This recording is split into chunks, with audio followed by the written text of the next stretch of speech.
Chapter 18. After this, I saw another angel coming down from heaven, having great authority, and the earth was made bright with his glory. And he called out with a mighty voice, "Fallen, fallen is Babylon the Great. She has become a dwelling place for demons, a haunt for every unclean spirit, a haunt for every unclean bird, a haunt for every unclean and detestable beast. For all nations have drunk the wine of the passion of her sexual immorality, and the kings of the earth have committed immorality with her, and the merchants of the earth have grown rich from the power of her luxurious living."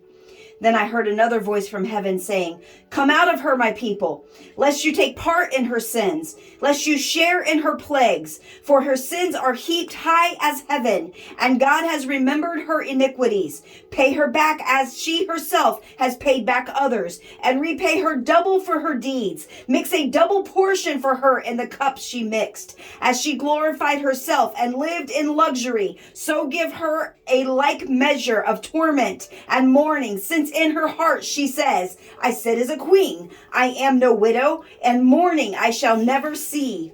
For this reason her plagues will come in a single day, death and mourning and famine, and she will be burned up with fire, for mighty is the Lord God who has judged her.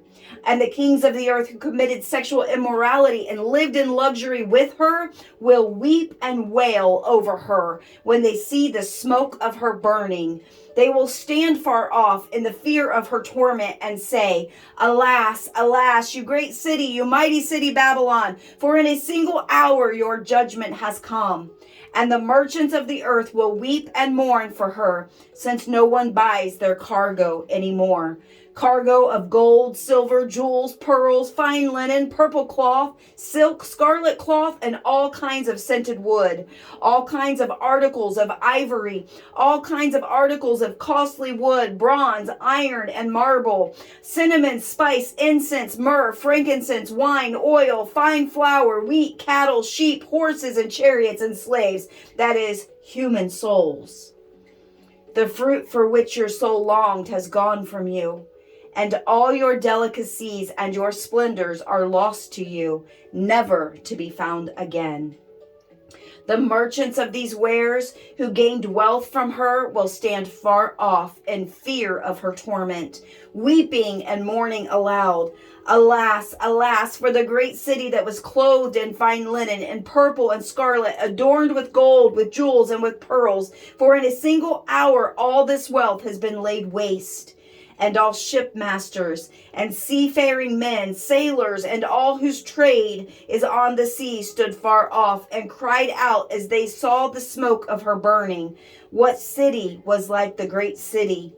And they threw dust on their heads as they wept and mourned, crying out, 'Alas, alas, for the great city, where all who had ships at sea grew rich by her wealth. For in a single hour she has been laid waste.' Rejoice over her, O heaven, and you saints and apostles and prophets, for God has given judgment for you against her." Then a mighty angel took up a stone like a great millstone and threw it into the sea, saying, "So will Babylon the Great be thrown down with violence, and will be found no more. And the sound of harpists and musicians, of flute players and trumpeters will be heard in you no more. And a craftsman of any craft will be found in you no more. And the sound of the mill will be heard in you no more. And the light of a lamp will shine in you no more. And the voice of bridegroom and bride will be heard in you no more. For your merchants were the great ones of the earth, and all nations were deceived by your sorcery.